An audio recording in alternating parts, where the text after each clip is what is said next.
and welcome, all friends and devotees of yoga, meditation and Buddhist studies.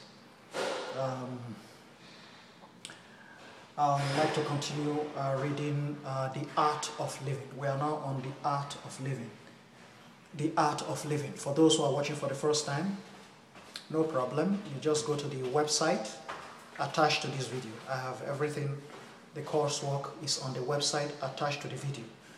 You go to that website, you click on it, and you find the text, the book, The Art of the Living by Grandmaster Ching Kong.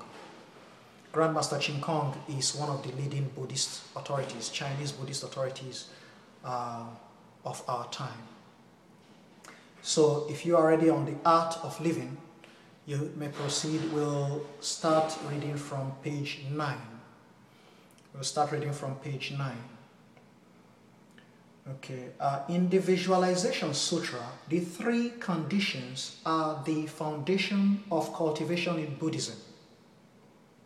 Upon perfecting the 3 conditions, one will have complete wisdom, fortune, and virtue. The first condition consists of 4 practices based on the fundamental morals of humankind. 1. The practice of filial piety. 2. The practice of respecting teachers and elders. 3. The practice of harboring compassion and not killing. 4. The practice of the 10 good conducts. The second condition consists of 3 practices based on cultivating the self. 1. Taking refuge in the triple jewels. 2. Understanding the spirit of the precepts. 3. Being a law-abiding citizen of the world. The third condition consists of 4 practices which follow the practices of bodhisattvas. 1. Giving rise to the Bodhi-mind. 2. Deeply believing in the law of cause and effect. Cause and effect. 3. Studying and upholding the teachings of the large vehicle. 4. Introducing the teachings to others. Altogether, these 11 practices, each having its profound and vast meaning, needs to be put to use in everyday life, for they are the foundation of the 49 years of teachings given by Buddha Shakyamuni. Great vehicle Buddhism in China can be represented by the great bodhisattvas of the 4 famous mountains. First is Earth Treasury Bodhisattva of Jiahua Mountain, representing filial piety and respect. Second is Guanyin Bodhisattva of Putuo Mountain, representing compassion. Third is Manjushri Bodhisattva of Wutai Mountain, representing wisdom. Fourth is Universal Worthy Bodhisattva of Imei Mountain, representing true practice. These 4 great bodhisattvas represent the core of cultivation. As beginners, we start learning from Earth Treasury, for the earth is the root of life of all living beings. Because the great earth nurtures all beings and is the treasury of all that is precious, the Buddha uses it to represent our mind ground or mind earth. Our true mind or original nature is complete with infinite wisdom, virtuous abilities and talents. We must know how to open this treasury in order to attain its benefits. Earth Treasury Bodhisattva teaches us to be filial to our parents and respectful to our teachers. For in these practices lies the key to opening the treasury of our self-nature. The field of filial piety is vast. Our parents have shown us great kindness in bringing us up and in educating us. Therefore, we should not only nurture their aging bodies, but we should also nurture their spiritual well-being and minds, thus helping them to be happy. This is practicing filial piety.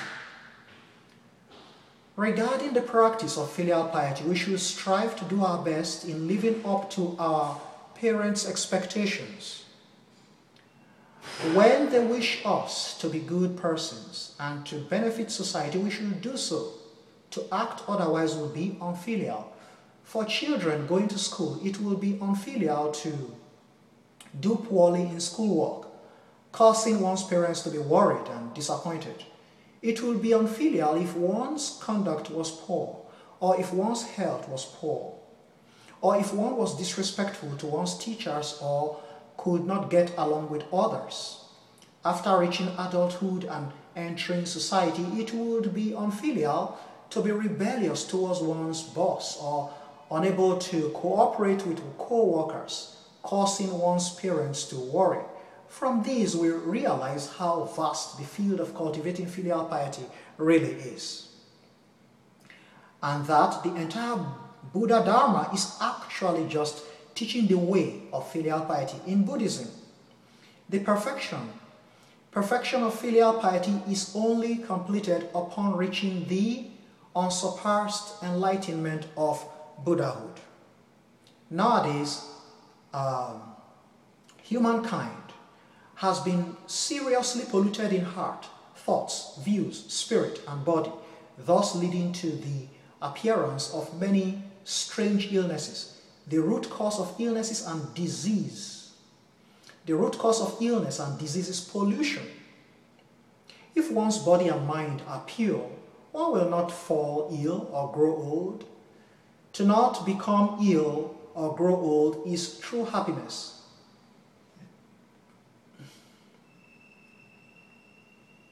True happiness and good fortune. To attain this goal, we only need to learn and cultivate according to the Buddha's teachings. In our world today, where foods have been polluted by poisons, we should harbor compassion, for compassion is the antidote for all poisons. A truly compassionate heart can neutralize all poisons. The Buddha once said, all dharmas arise from the mind. Thus, a pure, equal and enlightened mind or heart naturally brings health to one's body. When we recite morning and evening ceremonies in front of the Buddha and Bodhisattva images, it is just as if we are vowing to abide by their teachings right in their presence. Morning recitation acts as a reminder, preventing us from forgetting the Buddha's teachings and reminding us to act accordingly in the course of the day. Evening recitation is a reflection of the day's practice, checking to see if we acted according to the Buddha's teachings. If we did, then we can work even harder next time. If not, then we need to reform, seeking to renew ourselves each day. Only by practicing in this way can true benefits be attained. Morning and evening recitations are the most basic practices in learning Buddhism. It is necessary to remind ourselves each day and reflect and reform. One who wishes to become a student of the Buddha should first learn from Maitreya Bodhisattva, better known in America as the Happy Buddha. Maitreya Bodhisattva represents the most basic conditions necessary to become a Buddhist. A smiling face and a big heart, represented by his big belly. All the Buddha images serve to remind us of the teachings and are not idols or gods of worship. Are not idols or gods of worship. The Happy Buddha teaches us to give rise to a non-discriminating mind and to be happy, thus being able to enter the Buddha way. The content of the Buddha's teachings is infinitely profound and vast. One is unable to speak of it all, for the essence of it is unfathomable. Understanding it can bring great help to our beings, to our living beings. Work and interacting with all people, matters and affairs. Buddhism truly surpasses the boundaries of nationality, race, and religion. It encompasses everything. The Buddha's teaching is truly a perfectly complete education. I'll stop at this point, folks, and leave the rest to your contemplation. The goal of Buddhism is always to contemplate, reflect, and meditate. So these lectures, I'll leave them to you. As I said before, there are 3 great works of Grandmaster Ching Kong, which I'm going to continue to preach and teach and leave to all those who are interested in Buddhism to explore. Buddhism as an Education, that's the first book, which I'm sure you might have looked at by now, you might have started reading by now. Buddhism as an Education, that's the first book. To Understand Buddhism, second, and then this current one we're reading the 3rd book now of Grandmaster Ching Kong, which is called The Art of Living. These are the 3 books which most of my teachings are going to be drawn from these 3 books always. Buddhism as an Education, To Understand Buddhism, and then The Art of Living. These are the 3 fundamental books. Why? Because, you see, Grandmaster Ching Kong, as one of the superior authorities of Buddhism in our time, he really goes back into the day of the Buddha to draw a relationship, to show us, to enlighten us regarding the kind of relationship we have with the Buddha. And what is that relationship?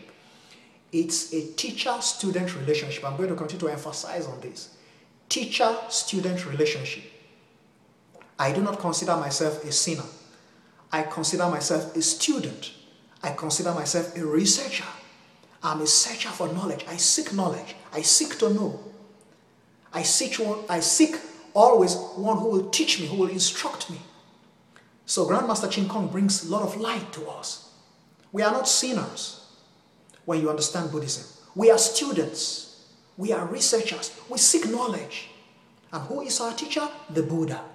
You see, so very unlike the 3 world religions, largest world religions, Christianity, Islam, and Hinduism. Christianity and Islam definitely teach a God-sinner relationship.